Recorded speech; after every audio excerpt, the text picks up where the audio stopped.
अस्सलाम वालेकुम नाजरीन, सईद बलोच एक नई वीडियो के साथ आपकी खिदमत में हाजिर है। नाजरीन, आज बात करेंगे दो अहम खबरों पर। पहली खबर तो सुप्रीम कोर्ट ऑफ पाकिस्तान से है, जहां पाकिस्तान तहरीक इंसाफ के नौमुंतखब MNA शेर अफजल मरवत की जानिब से आम इंतखाबात में होने वाली धांधली की तहकीकात के लिए एक आइनी दरख्वास्त दायर की है। ये आइनी दरख्वास्त क्या है, इसमें क्या ग्राउंड्स लिए गए हैं और क्या इस्तदा सुप्रीम कोर्ट ऑफ पाकिस्तान से की गई है, ये तफसीलात आपके साथ शेयर करेंगे।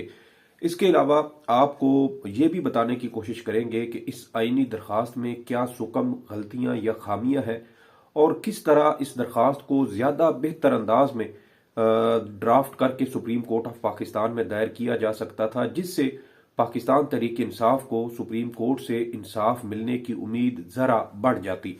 क्योंकि माजी करीब में हमने ये देखा है कि पाकिस्तान तहरीक इंसाफ की जानिब से जितनी भी दरखास्तें सुप्रीम कोर्ट ऑफ पाकिस्तान में दायर की गई, उसमें अदलिया का जो किरदार था वो इसमें काफ़ी ज़्यादा हमें उसमें आप ऐसे समझिए कि मुहबम किस्म का था, या PTI को रिलीफ ना देने के हवाले से जो अदलिया का रवैया था वो बिल्कुल इम्तियाजी सलूक जैसा था।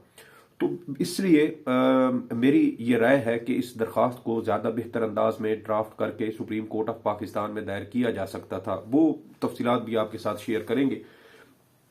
इसके अलावा आज पंजाब असम्बली का पहला इजलास था। इस पहले इजलास के मौके पर जो सूरत हाल रही उसके ऊपर बात करेंगे, क्योंकि आज होने वाले इस इजलास में जिस तरह एक हारी हुई खातून, जिसको धांधली के जरिए अब मुल्क के सबसे बड़े सूबे पंजाब के ऊपर मुसल्लत करने की कोशिश की जा रही है, उस खातून ने आज पहले ही रोज अपना असल रंग दिखा दिया है। खतरे की घंटी बजा दी गई है और मुस्लिम लीग नून ने शायद ये फैसला कर लिया है कि उन्होंने सुधरना नहीं है, बल्कि वो अपनी इसी सियासत को लेकर आगे चलेंगे।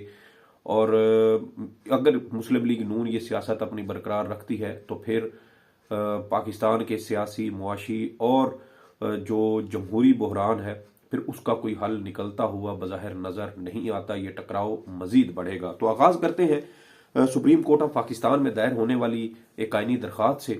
ये दरख्वास्त PTI के जो रहनुमा हैं और लकी मरवत से ये मुंतखब हुए हैं, शेर अफजल मरवत साहब, इन्होंने ये दरख्वास्त, आइनी दरख्वास्त सुप्रीम कोर्ट ऑफ पाकिस्तान में दायर की है।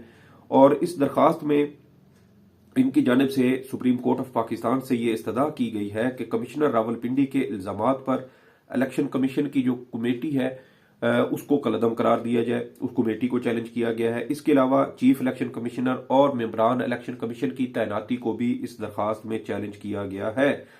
और दरख्वास्त में अदालत उज़्मा से ये इस्तदा की गई है कि चीफ इलेक्शन कमिश्नर और मेंबरान की तैनाती कलअदम करार दी जाए, कौमी और सूबाई असम्बलियों के फार्म 47 कलअदम करार दिए जाएं, इलेक्शन कमीशन की जानिब से तश्कील दी गई कमेटी को कलअदम करार दिया जाए। यानी वो जो कमिश्नर रावलपिंडी के इल्जामात के बाद इलेक्शन कमीशन ने एक कमेटी, इंक्वायरी कमेटी बनाई थी, उस कमेटी को कलअदम करार देने की इस्तदा की गई है। इसके अलावा धांधली के इल्जामात की तहकीकात के लिए वजारत दाखिला को जुडिशल कमीशन बनाने का हुक्म दिया जाए। जुडिशल कमीशन मुल्क भर के इलेक्शन नताइज समेत रावलपिंडी के नताइज की कंसोलिडेशन करे। वफाकी और सूबाई हुकूमतों की तश्कील रोकने का हुक्म दिया जाए। वफाकी और सूबाई हुकूमतों को कोई भी अहकामात जारी करने से भी रोका जाए। ये इस्तदाएं हैं जो इस दरख्वास्त में की गई हैं। इसके अलावा चीफ इलेक्शन कमिश्नर और मेंबरान इलेक्शन कमीशन की जानिब से उनकी जो तैनातियां हैं उसको चैलेंज किया गया है और कहा गया है कि उनकी तकर्रियां कानून के मुताबिक नहीं हुई और जो मेंबरान है वो रिटायर्ड सरकारी अफसर है और ये कानून की खिलाफ वर्जी है, क्योंकि कानून के मुताबिक हाजिर सर्विस जो अफसरान होंगे उनको तरजीह दी जाएगी और इलेक्शन कमीशन के इन रिटायर्ड अफसरान को जो है वो कानून के बरखिलाफ इनकी तैनातियां की गई हैं।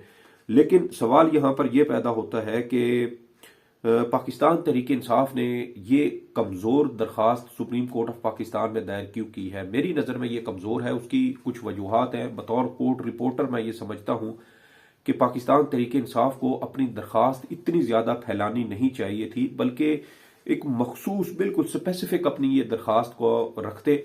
मिसाल के तौर पे इस दरख्वास्त में सिर्फ फार्म 45 के तहत इलेक्शन के के नताइज का ऐलान करने की इस्तदा की जा सकती थी, सिर्फ एक नुक्ता होता। और सुप्रीम कोर्ट फिर उस दरखास्त पर ज्यादा इधर उधर जो है ना वो जो क्या कहते हैं उसको कि जिग जैग करने की पोजीशन में ना होती, उसके पास स्पेस ना होती।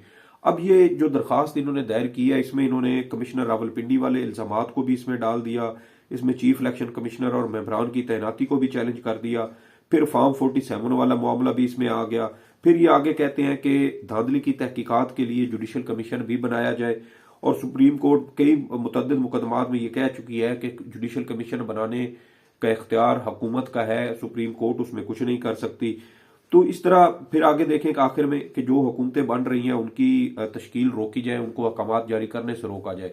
तो ये बहुत ज़्यादा फैलाई गई ये दरख्वास्त है। मेरे ख्याल में बहुत बेहतर होता कि पाकिस्तान तहरीक इंसाफ अपनी इस दरख्वास्त को सिर्फ और सिर्फ फॉर्म 45 तक महदूद रखती, और ये कहा जाता सुप्रीम कोर्ट ऑफ पाकिस्तान से कि जो फॉर्म 45 इलेक्शन कमीशन ने ताहाल अपनी वेबसाइट पर जारी नहीं किए, और जो मेंबरान के पास या दो उम्मीदवारों के पास जो फॉर्म 45 है उनका जायजा लेकर हर पोलिंग स्टेशन, हर हलके का, हर जिले का, तो ये इस तरह फॉर्म 45 को देखते हुए फॉर्म 47 जारी किए जाए, और फिर उसके बाद फॉर्म 48 और 49, और फिर उसके बाद गजट नोटिफिकेशन जारी किया जाए।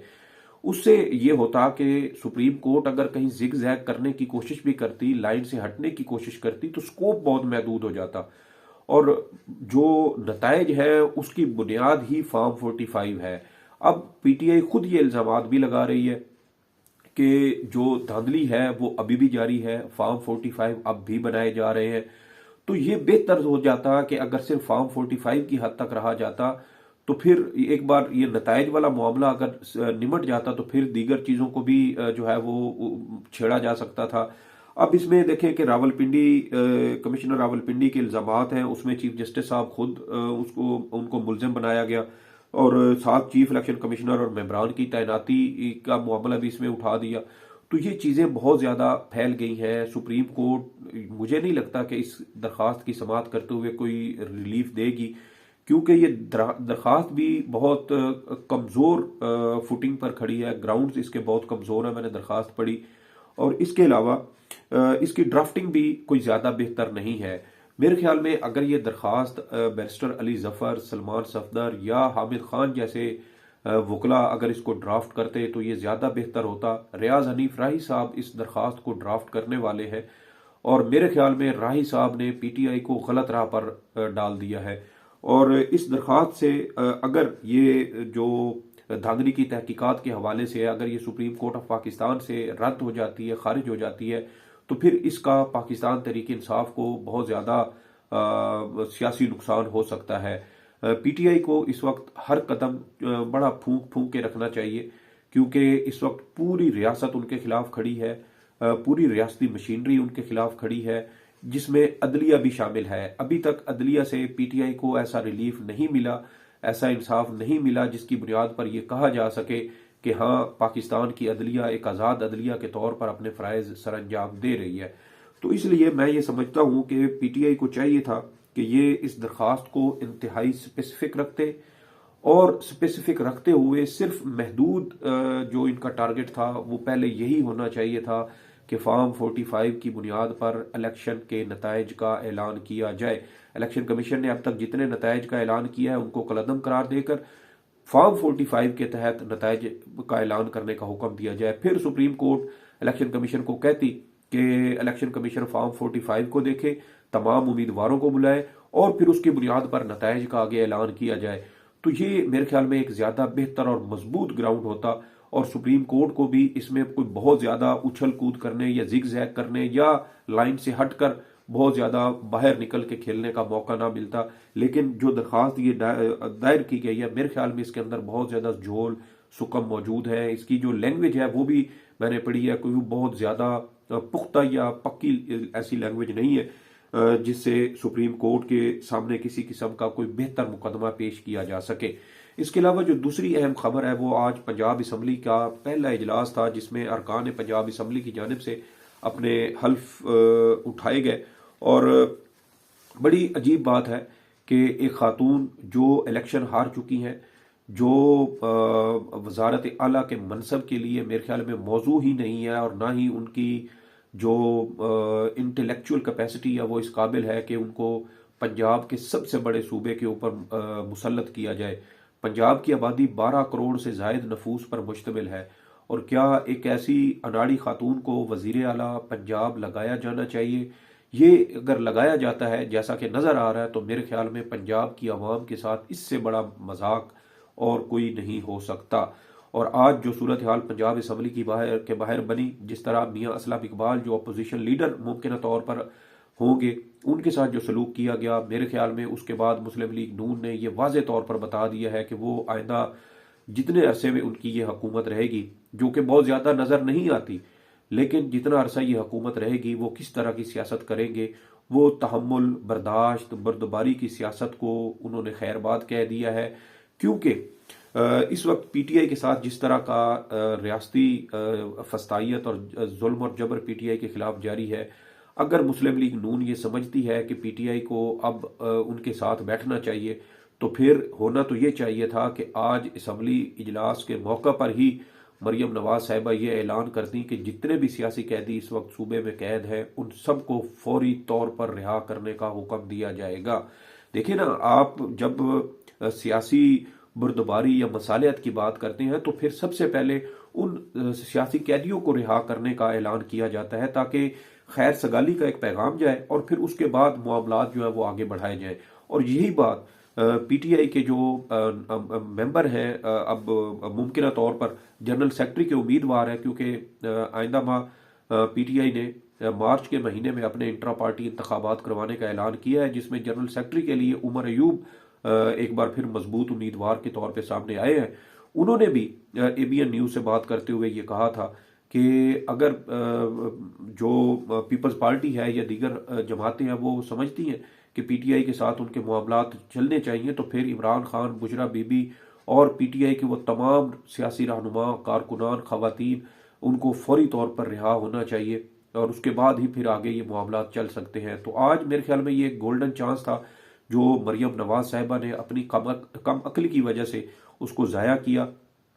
और अगर ये आज तहम्मुल, बर्दाश्त और जो रवादारी की सियासत है उसको अगर फ़रोग देती, तो मेरे ख्याल में जितने दिन, जितने महीने इनकी हुकूमत रहती, शायद वो उनके लिए ज़्यादा बेहतर होता। लेकिन आज इन्होंने चौके पहल कर दी है, तो मेरे ख्याल में जो इमरान खान साहब जो 35 सीटों पर, जिसने 2013 से 2018 तक मुस्लिम लीग नून को गर्म तवे पर बिठाए रखा, वो अब इतनी भारी मैंडेट के साथ वो मुस्लिम लीग नून के साथ क्या करेगा? मेरे ख्याल में इसके ऊपर कोई बहुत ज़्यादा बात करने की ज़रूरत नहीं है। इमरान खान अपने जारहाना रवैये की वजह से दुनिया भर में मशहूर है, बतौर क्रिकेटर भी मशहूर थे, और अब बतौर एक मंझे हुए सियासतदान उनको अब सियासत के वो तमाम दाव पेज वो बड़ी अच्छी तरह सीख चुके हैं, जिसके बारे में पहले उनके बारे में कहा जाता था कि वो अनाड़ी है, उनको सियासत नहीं आती।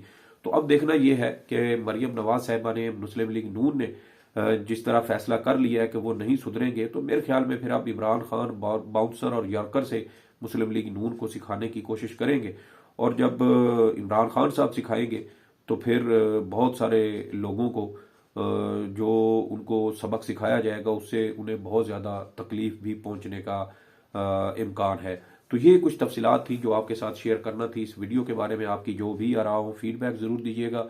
सईद बलोच को इजाज़त दें। अल्लाह हाफिज़।